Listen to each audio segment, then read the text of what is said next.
Merci beaucoup. Voilà, je trouve que c'est une conférence très très impressionnante que vous nous avez donnée là aujourd'hui. Effectivement, elle commence de façon très cynique, mais je crois qu'elle communique une énergie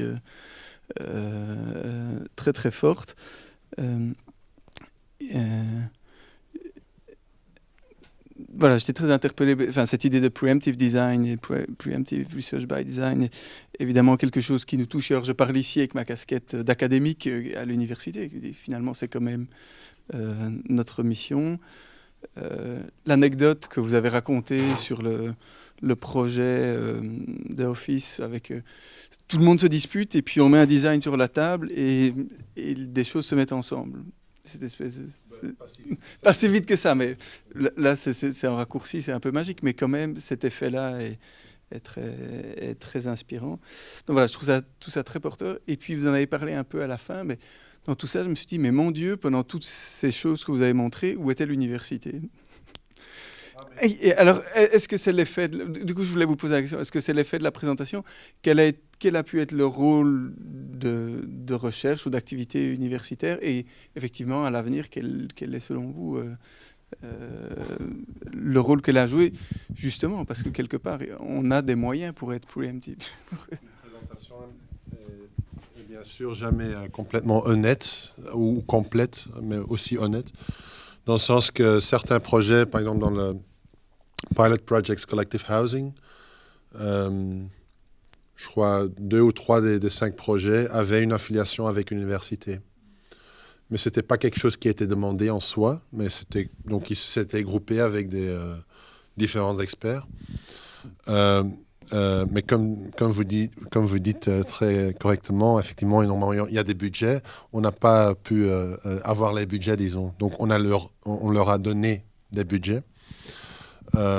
Et honnêtement, on a besoin de ces budgets. D'autres dossiers que je n'ai pas montré aujourd'hui, parce que ce que je montrais maintenant, peut-être c'est 30%. Et donc les 2 programmes, Laboramt, il y avait beaucoup d'autres trucs. Je crois presque pour tous les projets ou tous les trajets, on a toujours essayé de travailler avec les universités. Aussi pour raison parce qu'on savait qu'eux, ils ont des budgets, donc ils pouvaient être travaillés peut-être à un budget un peu moins élevé. Et ils avaient vraiment des gens intelligents. Ce que je trouvais toujours dommage, c'est qu'on était restreint au truc flamand. Parce que moi, j'avais vraiment envie, de nouveau, avec ce petit dessin stupide, de travailler aussi avec les universités aux Pays-Bas, en Allemagne, en France. Pas réussi. Mais je suis d'accord que l'université pourrait avoir un rôle plus proactif. Mais c'est aussi une question de culture, je crois. Et mon souhait, disons, était... après 5 ans, parce que quand on voit l'évolution de Baumeister, qui est... Donc, Bob Faret a commencé, disons, très petit, très local. Et pourquoi il a fait ça? Parce que le gouvernement ne voulait pas travailler avec lui. Marcel Smets a grandi un peu avec l'infrastructure, un peu les écoles et tout ça. Et nous, de nouveau, peut-être une faute, on a agrandi assez fortement. Mais l'idée, c'était, disons, si on peut faire ça pendant 5 ans, il y aura déjà peut-être un début d'une culture, une culture d'échange et tout ça. Et imaginons si le prochain, et peut-être on aura un prochain 1er septembre, on verra bien. Déjà maintenant, c'est 15 mois sans Baumeister. Ou sans Baumeister qui a le droit de mettre du contenu sur la table. Stéphane est ad interim. Donc je crains un peu qu'il y a eu peut-être pendant 5 ans une culture, a preemptive culture. Donc personne n'avait demandé d'avoir ça. Et que maintenant avec le standstill qui est en train de se passer, que ça va aussi diminuer. C'est en train de partir graduellement. Et sûrement il y aura encore des petits... restants, des petits... Mais je crois le momentum que je crois plus ou moins, disons, 2012-2013 qu'on a pu créer, il est parti. Et pourquoi il est parti? Parce que on a besoin de partenariats. Et effectivement, imaginons si les universités auraient à ce moment-là, mais ça s'est pas produit. Et ça, je crois aussi, c'est la faiblesse d'une structure, par exemple Baumeister, à Bruxelles, en Flandre, ailleurs. C'est trop original, disons. C'est pas assez quotidien comme structure. Donc ça reste exotique pour l'administration et c'est pénible, ça marche pas. Et par exemple, les universités pourraient aider à le rendre moins exotique. Moi, j'ai peut-être une petite remarque et puis après on va faire interagir avec la salle, mais c'est parce que tu as utilisé le terme à un moment donné de raisonnable, proposition raisonnable, proposition déraisonnable. En fait, nous, dans le MetroLab, dans le laboratoire, on va essayer d'agir avec les acteurs, en fait, aussi d'interagir avec eux sur des projets relativement concrets, à une autre échelle que ce que tu as montré de Laborumt, mais je pense que l'image que tu as montrée de Laborumt était intéressante ou interpellante pour nous, puisque c'est ce qu'on va essayer de faire, je dirais. Mais de l'autre côté, j'ai un peu l'impression que... qu'il y avait des projets raisonnables dans les pilotes project et peut-être des projets déraisonnables dans les projets du Laborumt. C'est un peu une question que j'ai. Hein. C'est à ce moment-là que tu as utilisé cette notion de raisonnable, déraisonnable. Alors, c'est ça, comment concilier voilà, il n'y a pas de réponse, mais la question, c'est est-ce qu'il n'y a pas un paradoxe, justement, dans la recherche par le projet, avec des acteurs du quotidien, d'arriver à produire des résultats qui soient, je dirais, déraisonnables, mais qui, en même temps, les intéressent. Je dirais, est-ce qu'il y a... Voilà, comment résoudre cette équation-là? Je crois que c'est une bonne question. Effectivement, the pilot projects, c'était plus... quoique certains projets étaient encore assez grands, mais c'était très faisable, potentiellement. Et c'était important, parce qu'on avait une relation 1 sur 1 avec le ministre, et lui ou elle devait avoir des résultats dans 2 ans. Donc il faut être raisonnable, il faut être pratique, mais néanmoins être pratique avec, j'espère en tout cas, une bonne vision. Et je crois aussi à l'extérieur que tout le monde voit les pilot projects comme quelque chose un bon potentiel. Et je crois qu'ils vont survivre d'une manière ou d'autre, ils vont survivre. Mais Laborumt, je voulais aussi, donc dans la note d'ambition en 2010, je voulais aussi introduire une échelle impossible, comme la côte, comme en Flandre, ça s'appelle Vlaams Strategisch Gebied rond Brussel. Ce que j'ai jamais compris, je comprends, mais je comprends pas. Et j'étais en train, et là je savais dès le début que j'étais en dehors de mon mandat. Et aussi beaucoup de gens, disons experts d'urbanisme, m'ont dit ça très vite pour dire et là je savais que j'étais sur une voie intéressante. L'idée derrière, c'était pas de résoudre quoi que ce soit sur cette échelle-là, mais presque de les brusquer dans la première phase, donc d'offrir une plateforme à cette échelle-là, une échelle sur laquelle on ne peut pas avoir des résultats concrets, je pense. Mais ce léger sentiment d'être brusqué produit une énergie très intéressante par rapport aux acteurs. Donc il faut pas les brusquer pour leur rendre défensifs. Mais ils étaient intrigués. Donc peut-être pas tous au début, même pas tous à la fin non plus, mais une bonne partie. Et petit à petit, ils sont venus. Et ce sont des acteurs que si on aurait commencé le projet, disons, d'en dessous, en petit, en douceur, on va faire ça, jamais on les aurait eu autour de la table. Jamais.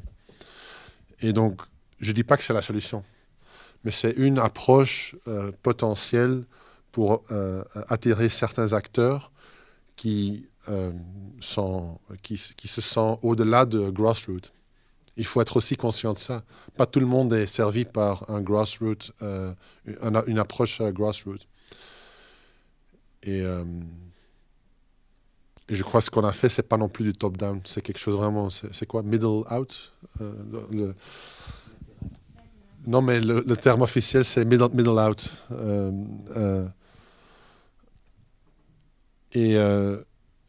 Bien sûr, ce sont des intuitions, mais les choses que j'ai vues dans ces quelques années, j'ai vu un potentiel fou.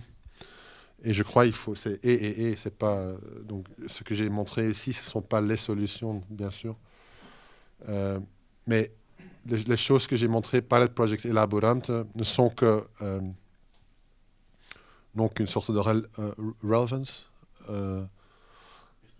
pertinence, si ça peut faire partie d'une culture. Donc, si c'était pour tester pendant 5 ans, ou 3 ans, ou 4 ans, c'est stupide. Donc, si ça se termine ici, c'est stupide, ce qu'on a fait. Mais je suis certain que ça ne se termine pas ici. Ce n'est pas forcément là-bas, mais c'est le prochain qui va continuer. Mais même ça, ce n'est pas grave, je trouve. Parce que je sais qu'il y a beaucoup d'acteurs dans le paysage flamand qui sont intéressés, par exemple, de prendre ces pilot projects, mais peut-être à une échelle plus petite encore. Donc,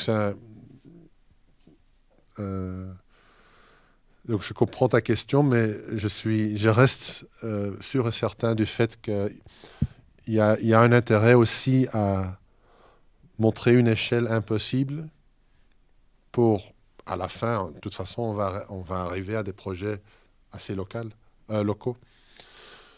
Bien sûr. Donc peut-être à la fin, on revient au même point. Mais je crois qu'on aura pu convaincre certains acteurs que de l'autre côté, et je crois les deux ont besoin de l'un de l'autre. Merci beaucoup pour cette conférence, c'est vraiment passionnant. Moi j'ai deux petites questions. D'abord, je voudrais, parce que j'étais vraiment intéressé par la partie sur les infrastructures de soins. Hein, c'est une question qu'on va traiter dans le cadre du Metrolab, donc je voudrais que vous m'en disiez un peu plus là-dessus.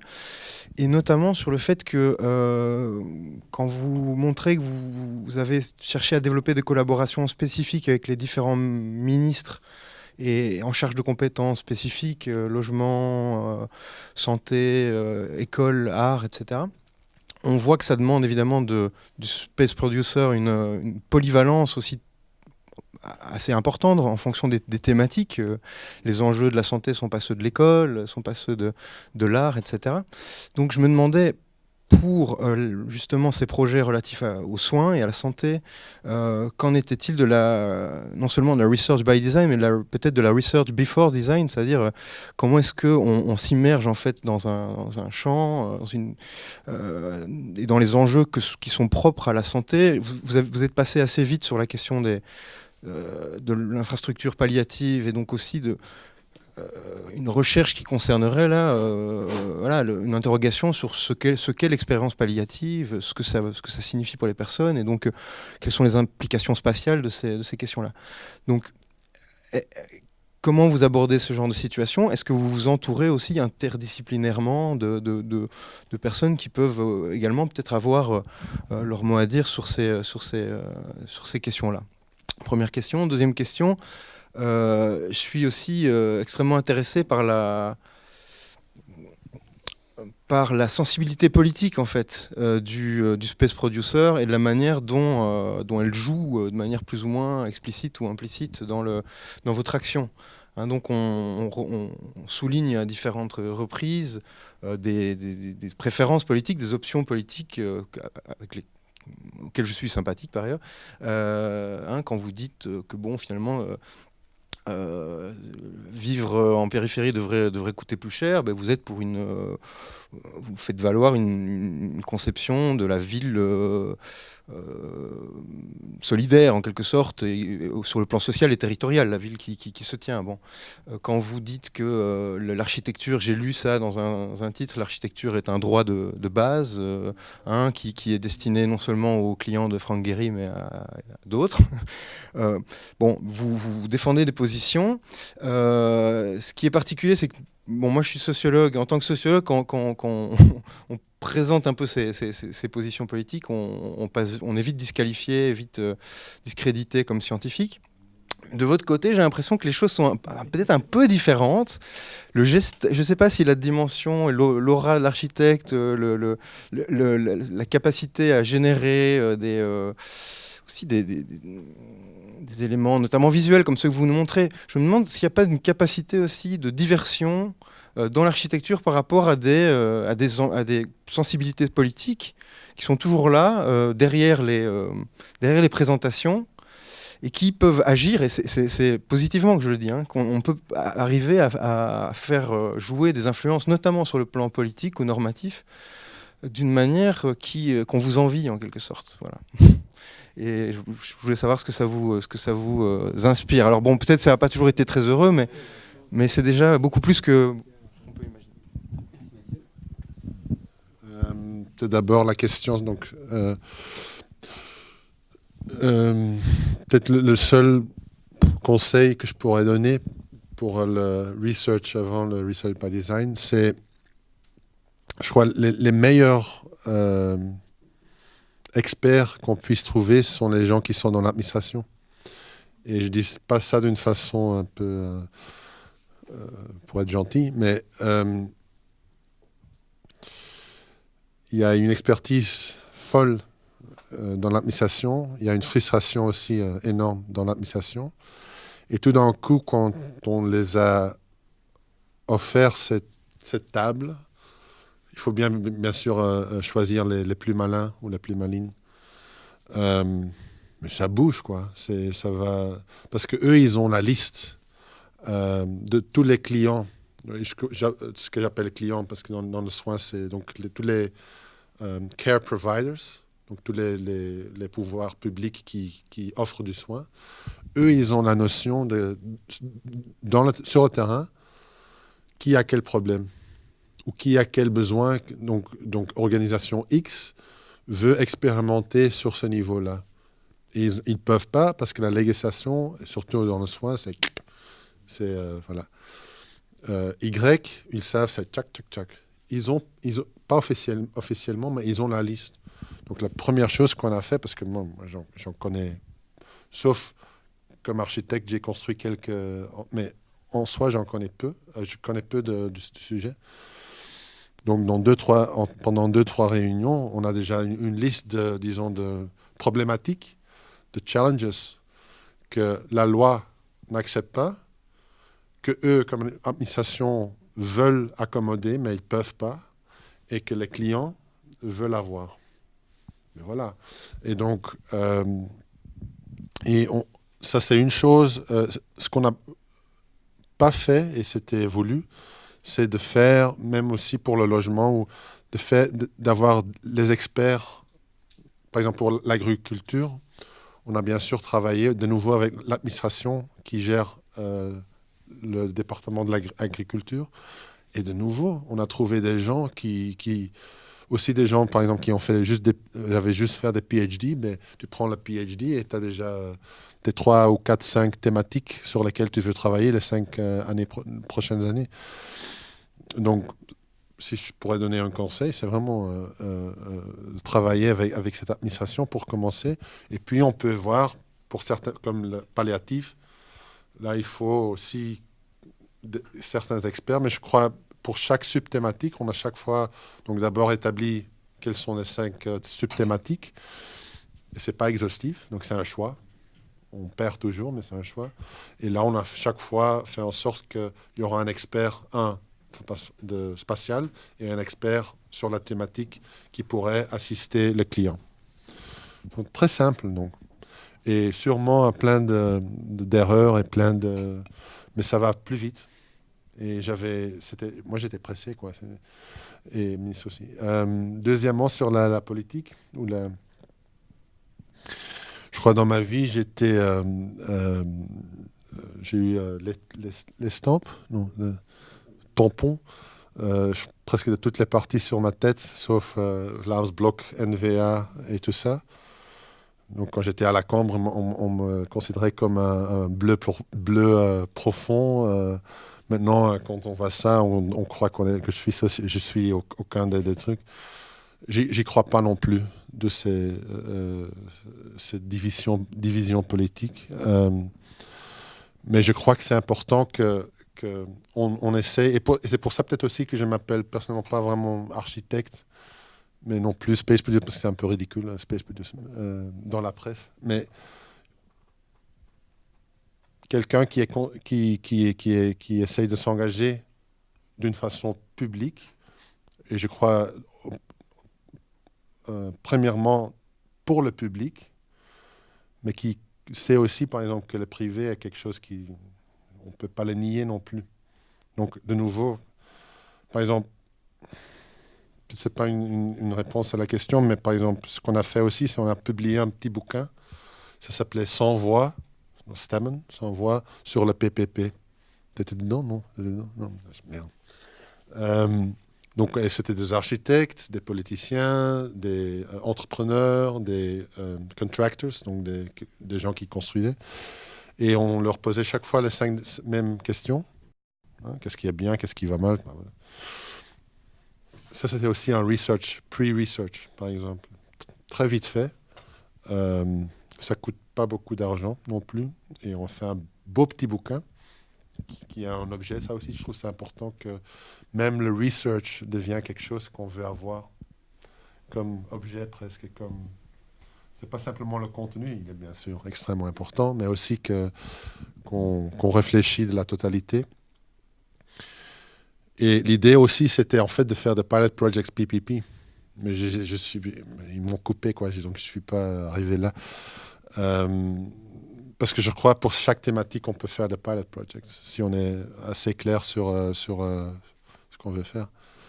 Mais ouais, la politique, à un certain moment, en 2013, j'avais mis un commentaire assez pointu sur la ville d'Anvers, où l'échevin, Lisbeth Homans, dans le temps c'était l'échevin pour l'aménagement, avait dit, donc il y avait eu Patrick Janssens, donc le socialiste, maire socialiste, qui a beaucoup, avec Borret, qui a beaucoup mis sur la ville.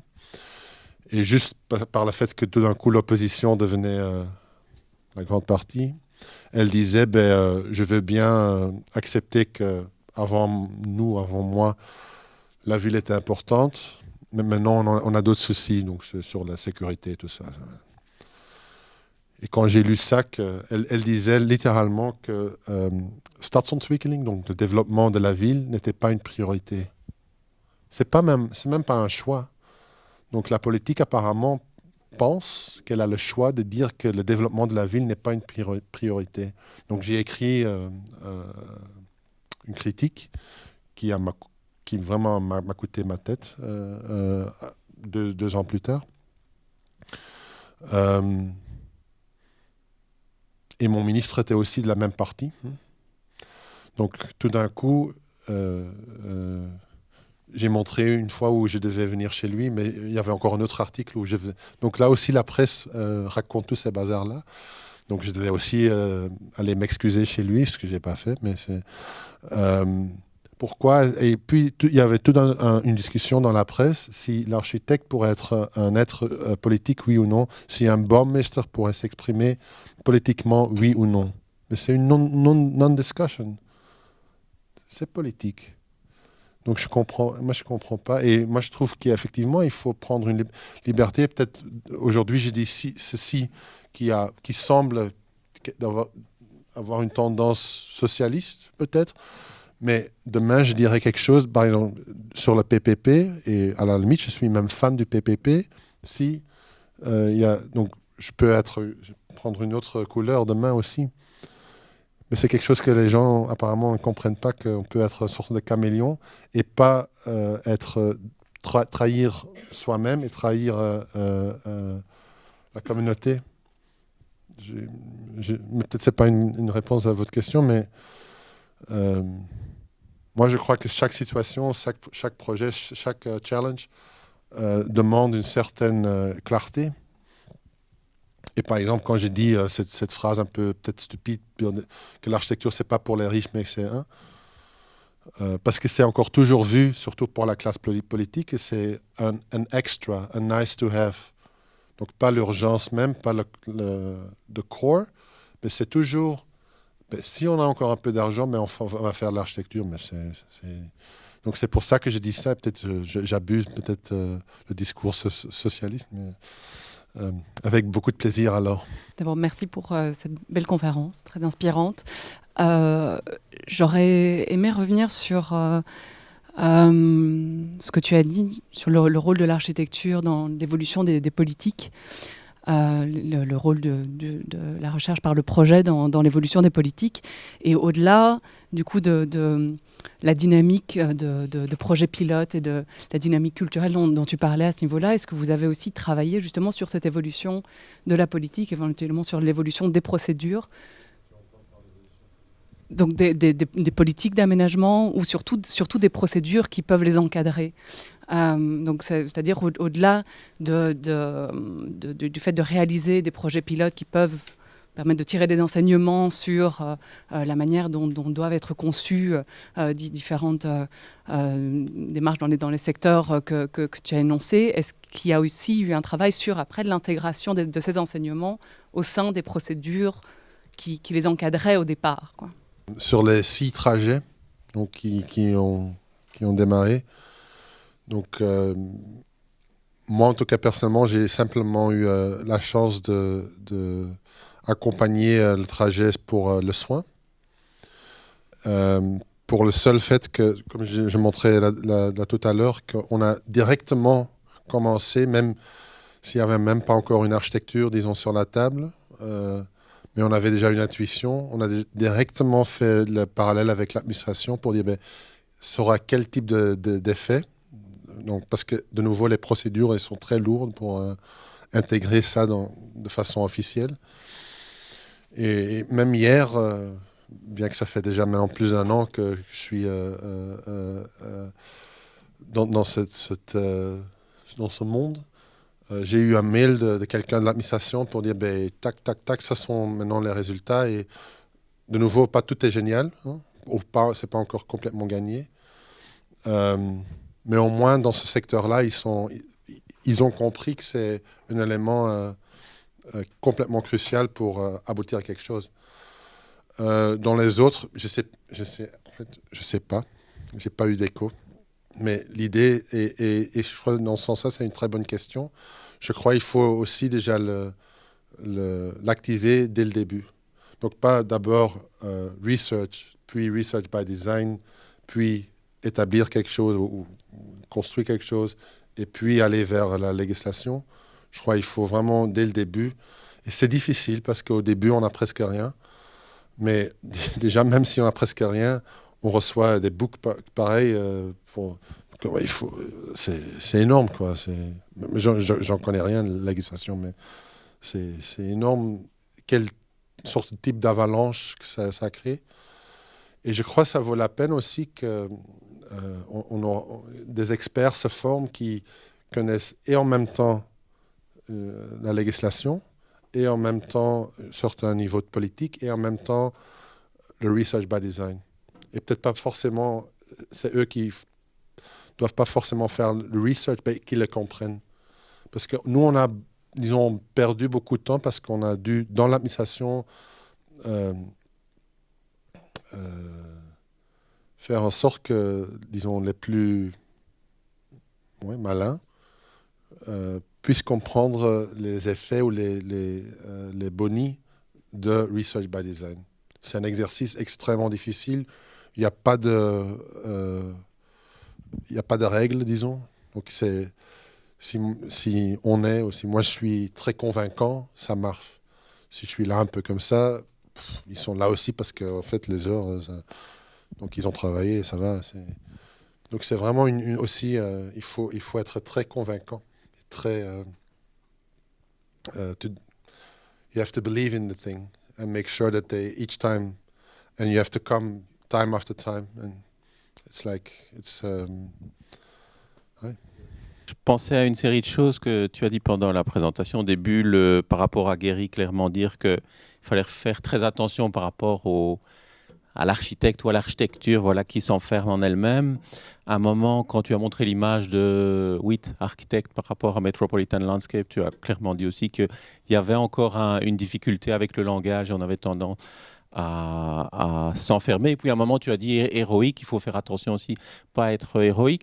Et donc, en voyant notamment, je dirais, les projets les plus ambitieux de Research by Design que vous avez fait, je me demande un peu comment tu pouvais revenir là-dessus ou éventuellement voir ce qui avait été fait. Je demande aussi parce qu'on doit réorganiser maintenant des masterclass et on se pose pas mal de questions par rapport à ça. Il me semble quand même qu'une constante, et ça rejoint peut-être un peu ce que Mathieu disait à un moment, c'est que l'architecte, à la fin, produit des images très fortes, toujours. Et je me demande s'il n'y a pas un risque, parce qu'on a procédé comme ça aussi toujours dans nos masterclass, et on se pose la question maintenant, comment est-ce qu'on va faire si on est avec des sociologues, des géographes. Donc, est-ce que Research by Design, ça doit obligatoirement être à la fin un architecte qui va produire, et je pense notamment l'atelier sur la côte, où à la fin XGDA a produit clairement un projet. Et est-ce que c'est pas d'une certaine... C'était pas à la fin. Le problème, c'est que ça a été publié et ça a créé une sorte de fin presque non voulue, mais c'était pas la fin. Ouais. C'était phase 3 et normalement, il y aura phase 4, 5 et je crois que pour le moment, phase 5. Mais de nouveau, le problème, c'est que c'est vécu ou c'est vu comme la fin. Parce que ça semble être des images ultimes, complètes et apparemment cohérentes, qui sont pas cohérentes du tout. Mais ça, par exemple, les 4 scénarios côte, ce que moi j'aimais bien, c'est que tous les 4 étaient complètement fausses. Donc, si on imaginait ça comme une réalité, ce serait très... Mais en même temps, quand quelqu'un qui connaît peu de l'architecture, qui connaît peu de la pratique spatiale, il voit ça, il croit que c'est vrai. Donc, c'est une proposition réelle. Non, mais...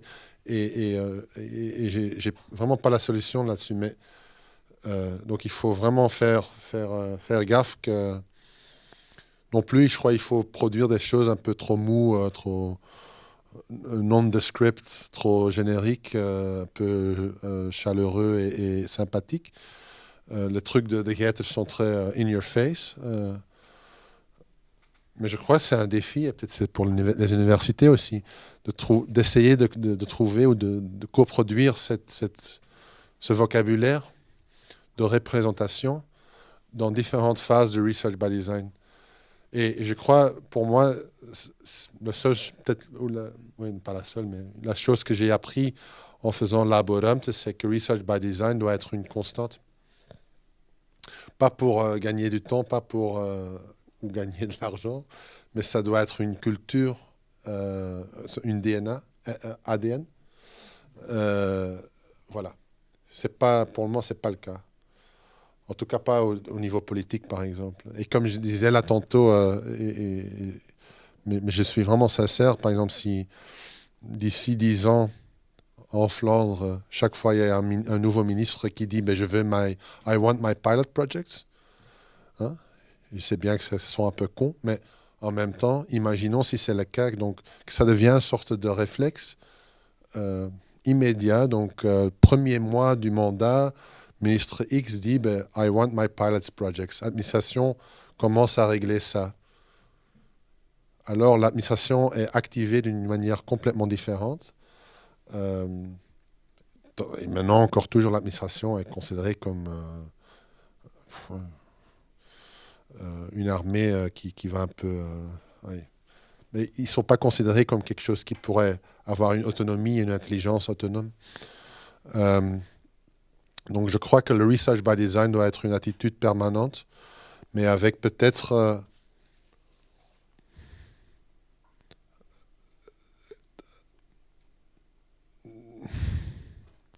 une très bonne entente de qu'est-ce qui pourrait être les étapes, par exemple. Donc, imaginons, par exemple, la maquette de Luc Deleu, hein, qui a été achetée par le MUCA. Donc, maintenant, ça fait partie d'une collection. C'est dommage.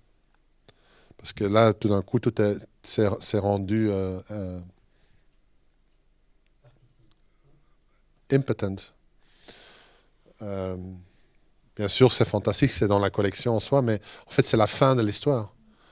Et imaginons si dans le temps, mais peut-être c'était... Donc, Luc était vraiment un precursor, mais que quelqu'un d'autre aurait dit, ben, je peux t'assister. Peut-être il faut pas réaliser ce truc pont. Ce serait aussi ridicule. Mais il y a des idées là-dedans qui sont vraiment géniales et qu'il y aura d'autres parties qui étaient venues pour dire, ben, on va recréer le puzzle. Et alors, la maquette reçoit son autonomie comme objet, mais pas comme truc final. Puis tu auras d'autres phases. Et je crois il faudrait se mettre d'accord, disons, qu'il y a différentes phases, et chaque phase a une sorte un output. Mais je suis très conscient du fait que, par exemple, ce qui est dans la Metropolitan Landscape, ce qui est dans le truc de la côte et tout ça, ça semble être des trucs un peu finals. Et c'est problématique. Parce que il y a beaucoup de potentiel qu'on peut plus réactiver à part après. Mais c'est aussi les architectes, et c'est pour ça peut-être le space producer. Imaginons si le space producer reconnaît qu'il faut avoir un autre type de représentation, qu'il n'y a pas une sorte de variante d'un master plan ou une variante d'une architecture. Voilà. Parce que maintenant, je vois, il y a une esthétique même, il y a une esthétique research by design. Des gens aussi que j'aime, que je trouve fantastiques, des gens comme par exemple Liszt ou donc Ido Avizar, ils ont fait un travail fou, par exemple, d'avoir une représentation très spécifique, mais que je vois qui est reprise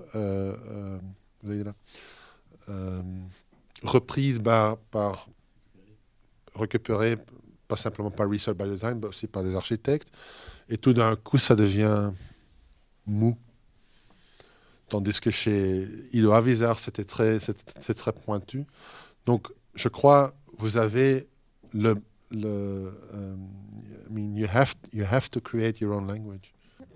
So, thanks for your intervention. I think you had a big luck in your life, your experience as architect. At the same time, a big courage to take it, because it's not that everybody can study and then become a Baumeister.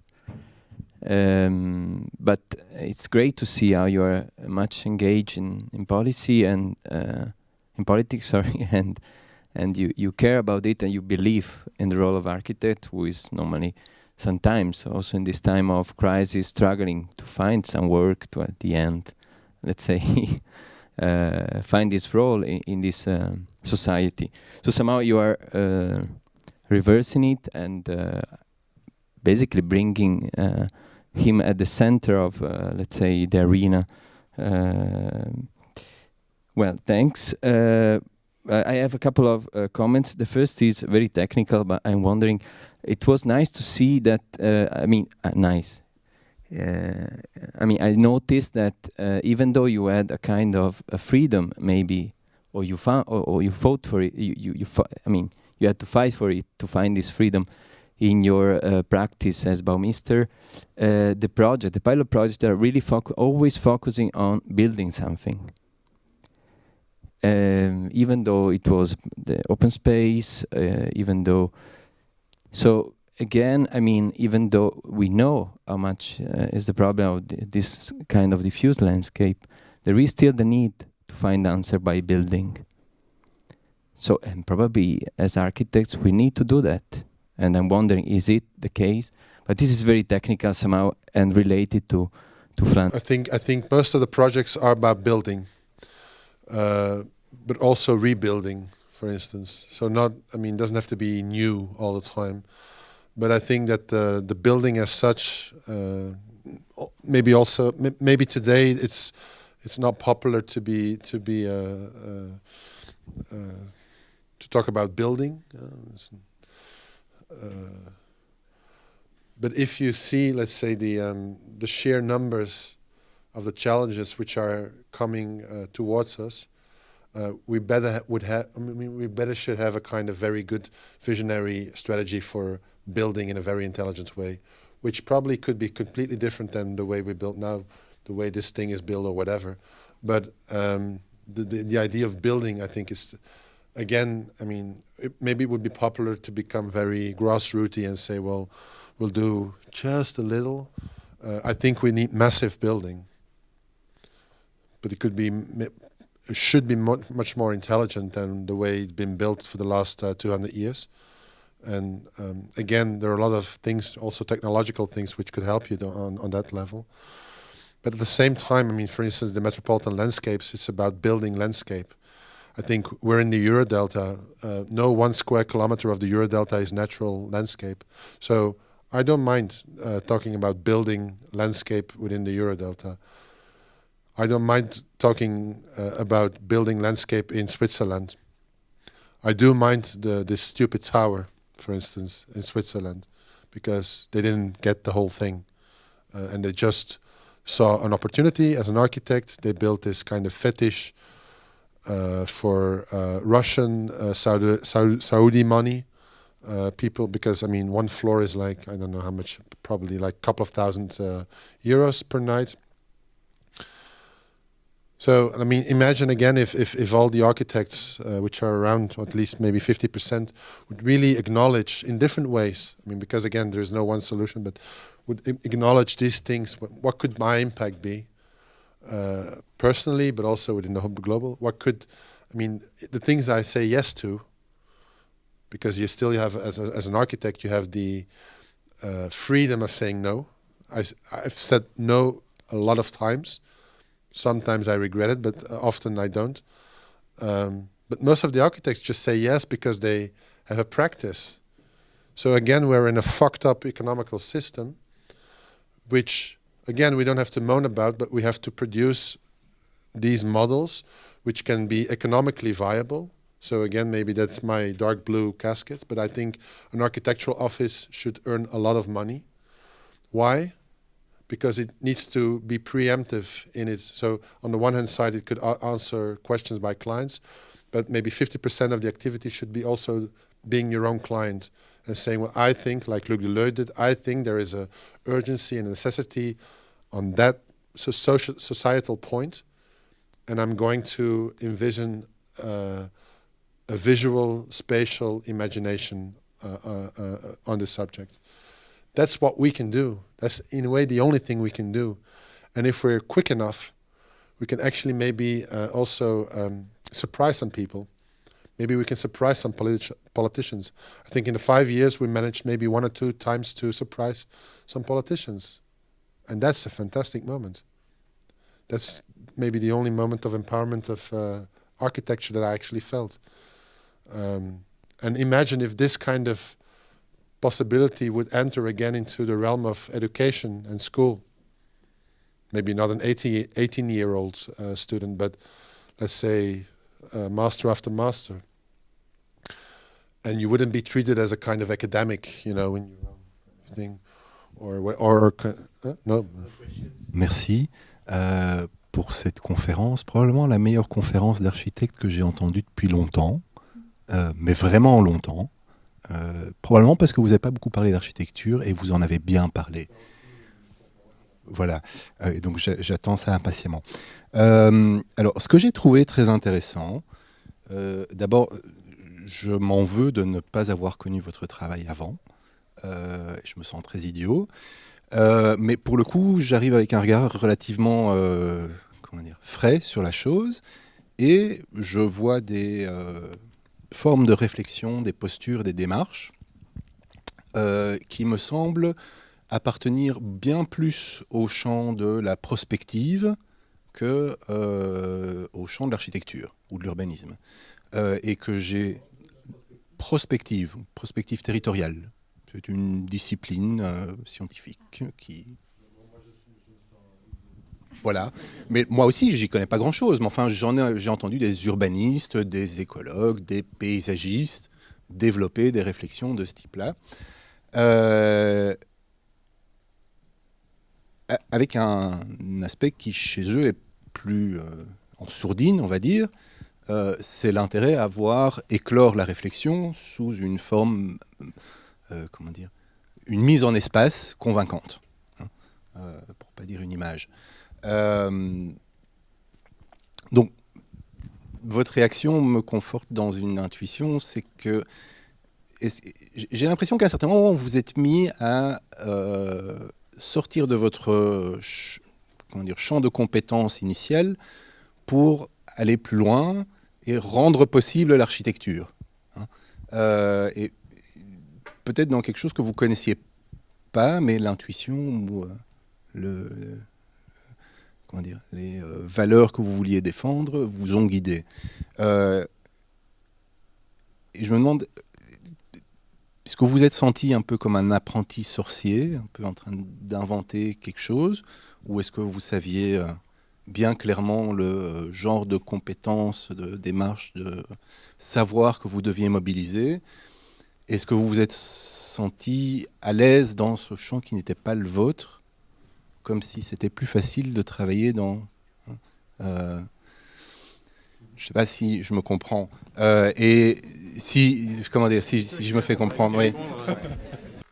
Si vous vous rappelez bien, à un certain moment, j'ai montré une page de Auguste Perret. Et même cette page-là vaut presque une conférence en soi, je crois. Mais c'est encore quelque chose que j'aimerais bien faire, mais c'est très difficile. Mais donc, je suis 100% d'accord avec sa position que nouveau, mobile, immobile, tout appartient au domaine de l'architecture. Donc, mes compétences,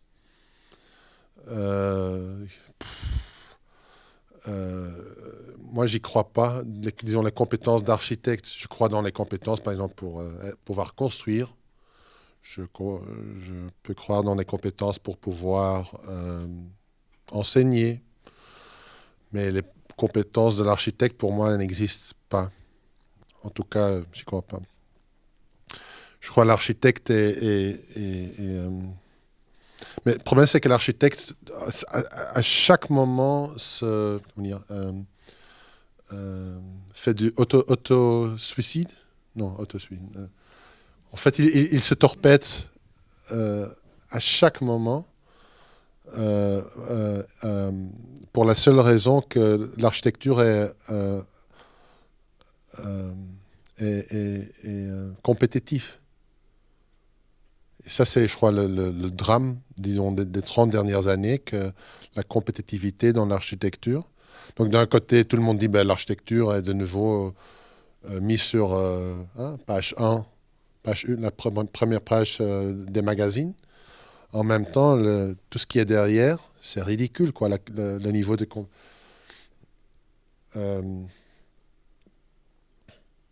Donc, moi, à aucun moment, j'ai l'impression que je vais au-delà de mes compétences, parce que mes compétences sont pas complètement définies non plus. J'ai plutôt l'impression que je dois m'adapter à chaque situation. Donc, si moment X, demain, je suis complètement convaincu que je pourrais créer une différence dans le secteur X, ben, je vais m'adapter, je vais un peu changer, pas physiquement, mais je vais m'adapter pour faire en sorte que je deviens en même temps le plus grand critique et en même temps le plus grand fan de ce secteur ou de cette problématique. Et comme ça, disons les... C'est quoi maintenant les dernières 20 années, c'est une succession d'adaptations. Et ça me convient très bien. Mais c'est très difficile. Donc, par exemple, ce que je ne pourrais pas vous donner, c'est une conférence d'architecte qui est stylistique, par exemple. Je n'ai aucune idée comment ça fonctionne. Et par exemple, ils ne vont pas Office, par exemple, qui sont fantastiques dans leur domaine.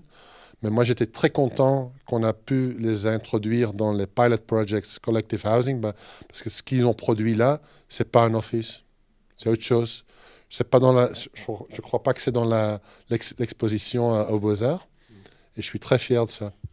J'ai une question, je crois, beaucoup plus pragmatique, nettement moins théorique que la précédente. Vous avez parlé de rêver d'ouverture au-delà de la Flandre ou d'échelle impossible. Et le paysage est un concept qui particulièrement n'a pas d'échelle, ne reconnaît pas d'échelle. Et je voulais savoir, j'étais étonnée avec Metropolitan Landscapes que j'ai suivi, je faisais partie des groupes d'accompagnement, je ne sais pas comment on appelait ça, stakeholders, qui suivaient le processus, c'était très passionnant. Mais j'ai été très étonnée de voir que... Non, mais je voulais justement, la question que je vous pose, parce que je n'ai pas eu cette réponse à ce moment-là, c'est de savoir pourquoi, au-delà des raisons politiques, le territoire de la région wallonne n'a pas été pris en compte dans cette étude. Or, du point de vue du paysage, il fait clairement partie du paysage métropolitain. Et alors, j'ai une double question. Ma question est double, enfin, c'est plutôt une interrogation après. Donc moi-même, j'ai eu l'occasion de mener un petit projet expérimental de paysage à travers les 3 régions. Et le contact que j'ai eu avec les acteurs de la région flamande, j'ai perçu que c'était ceux qui avaient la plus grande sensibilité justement aux questions du paysage et une intégration des problématiques paysagères dans leur pratique de production, que ce soit les urbanistes ou les environnementalistes ou pour le point de vue mobilité. Donc je suis très étonnée quand vous dites que le Metropolitan Landscape, c'était une grande première, cette prise en compte du paysage dans le chef des acteurs en région flamande. Ça m'étonne, je trouve, enfin ça m'intéresse, ça m'intrigue, donc je voulais comprendre. To choose your battles. Donc il faut choisir ses champs de bataille ou ses combats. Donc il n'y a aucune raison pourquoi la Wallonie n'était pas... mais il faut commencer quelque part. Et de nouveau, ce qui aussi... Moi je suis bruxellois, je suis né à Bruxelles. Donc je suis pas... Moi je ne me considère pas comme flamand. Mais c'est quelque chose de très personnel. Donc, accepter la position Vlaamsbouw, mais ça pour moi était très exotique. Parce que on croit que c'est la même chose, mais ce n'est pas la même chose. Et c'est pour ça aussi, par exemple, que je disais que de Vlaams stratégische rand rond Brussel. Est-ce qu'il y a une traduction en français? Non, j'imagine que non. Parce que... Ouais, mais donc c'est très défensif comme stratégie, qui a bien sûr une historique. Moi, j'étais intéressé. Donc, de nouveau, il faut choisir. Donc, pour moi, ça c'était mon choix d'intérêt. Donc, je voulais aider à trouver des moyens, des clés pour ouvrir cette assez stupide impasse entre 2 régions d'une taille complètement aussi différente et je vous avoue aussi que parce que j'ai initié le projet, okay? Toutes les choses que vous avez vues maintenant, moi je les ai initiées parce que j'étais si têtu. Et quand on dit par exemple aussi Lucky, ça n'a rien à voir avec ça, c'est juste que je trouvais que c'était urgent. Et enfin, j'avais cette opportunité comme Bouwmeester. Je ne sais pas ce que ça veut dire, mais tout d'un coup, j'avais quelques ouvertures et je me suis permis d'aller au-delà, ce qui m'a aussi de nouveau coûté ma tête. En même temps, je crois que pendant ces années, on a bien étudié, on a bien expérimenté et ça, c'est pas parti. Et par exemple, pour le Metropolitan Landscapes, j'ai dit comment est-ce qu'on peut rendre ça un peu faisable, pratique.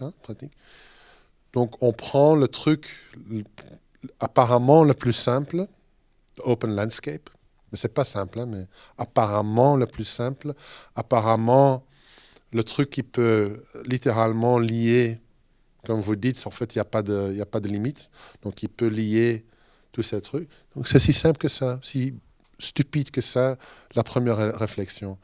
Donc 2 choses, on prend quelque chose qui a pas de limite, mais où on sait que, par exemple, les administrations que j'appelle vertes, ils sont toujours dans la défensive ou poussés dans la défensive. Hein. Donc je voulais leur aider aussi pour un peu plus d'envergure et d'ampleur.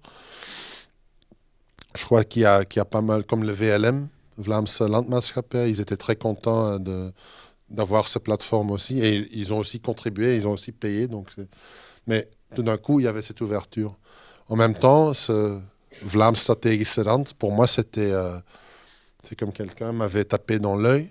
Donc ça m'a fasciné. Si quelqu'un me tape dans l'œil, ben, je vais regarder encore un peu plus clairement ou précisément. Et j'ai marié ces deux-là et essayé de trouver des partenaires, aussi de l'argent. Et dans ce sens-là, je crois que c'est une première.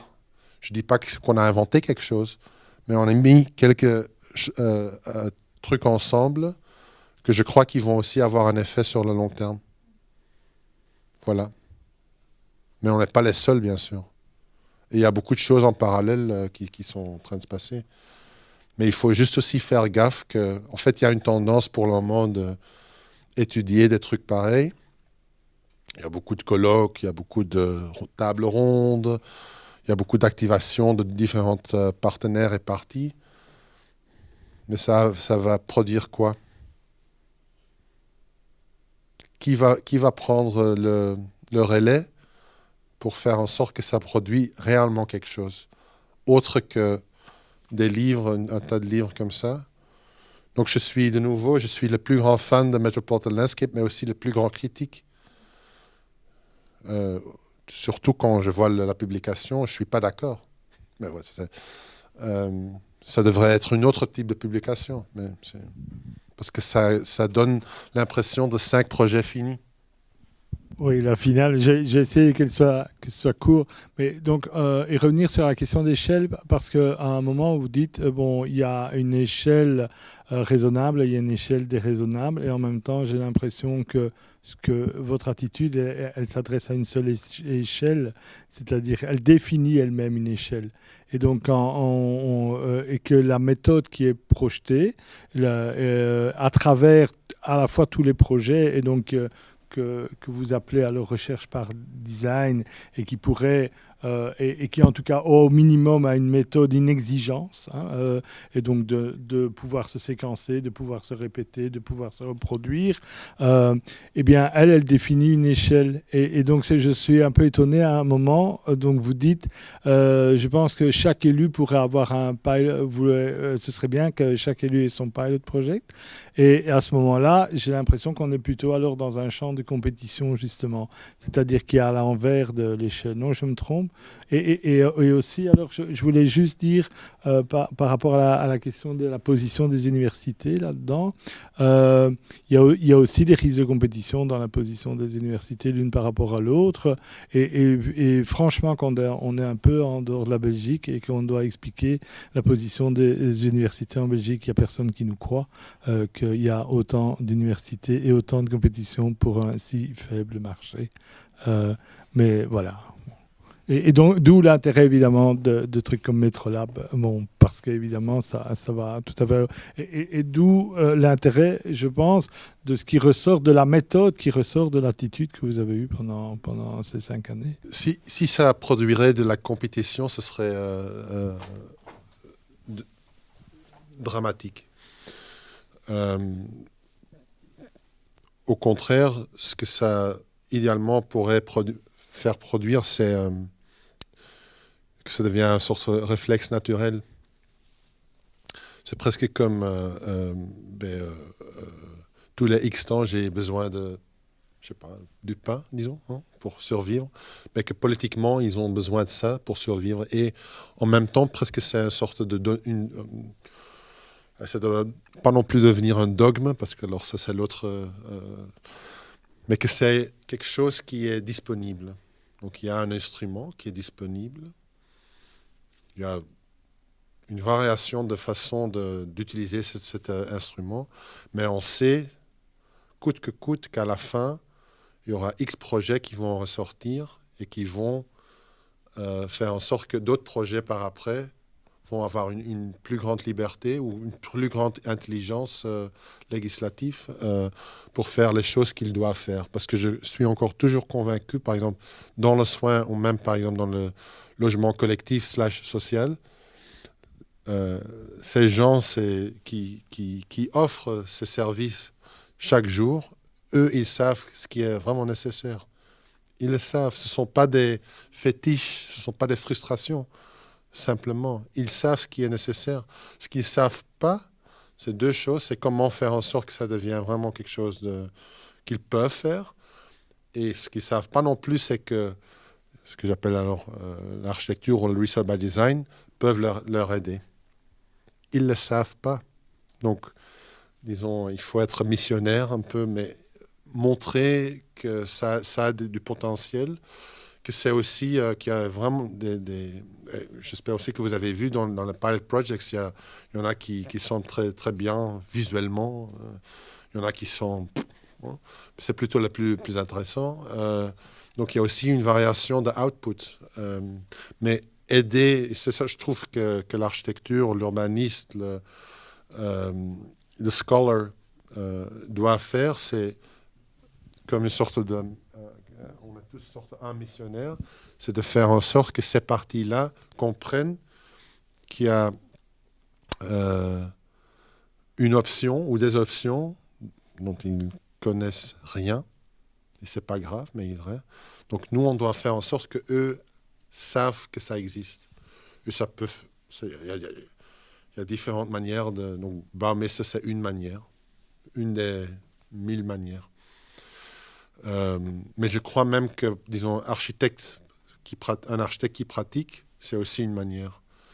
Donc, par exemple, le projet que j'ai montré en Albanie, et aussi toujours, en tout cas les premières 15 années dans le bureau, pour nous, c'était toujours, il y avait une dualité. Si on faisait un projet, on faisait le projet, mais il y avait toujours un plus pour faire en sorte, et en rétrospect, je comprends qu'on était même presque intéressé dans cette idée de policy, mais on ne le savait pas. Parce qu'on sentait d'une manière ou d'autre qu'en faisant ça, il y avait et le projet et une sorte de changement d'attitude, soit chez une administration, soit chez un autre pouvoir public, ou soit chez un pouvoir privé. Et je crois que cette doublure, l'architecte doit avoir cette doublure-là. Et par exemple, une de mes activités actuelles, c'est je travaille avec des grands bureaux d'architecture, peut-être dans la liste, qui le sait, qui ne sont pas forcément mes bureaux, disons, préférés, mais qui ont un pouvoir fou. Ça m'intéresse, pas le pouvoir en soi, mais de voir comment est-ce qu'on pourrait légèrement, étape par étape, utiliser leur pouvoir et faire en sorte que ça devienne quelque chose de vraiment plus de qualité pour le public en général. Je m'amuse parce que je comprends maintenant aussi dans l'architecture même, par exemple, il n'y a pas un monde d'architecture, il y en a une dizaine. J'en connais qu'un, je crois, ou deux. Donc, le bureau, c'est un monde. Baumeister, c'est un monde. Maintenant, c'est un troisième. On verra bien, je ne sais pas. Mais je crois que le fil rouge, c'est faire en sorte que l'architecture, de nouveau, regagne cette idée d'impact, societal impact, donc l'impact pour la société, pas pour soi-même, parce que là aussi, il y a toujours un peu de l'architecte qui travaille pour moi.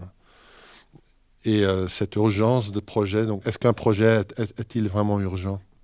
Je crois que l'architecte peut être un des évaluateurs. Et il ne faut pas forcément dire oui à tout. Voilà,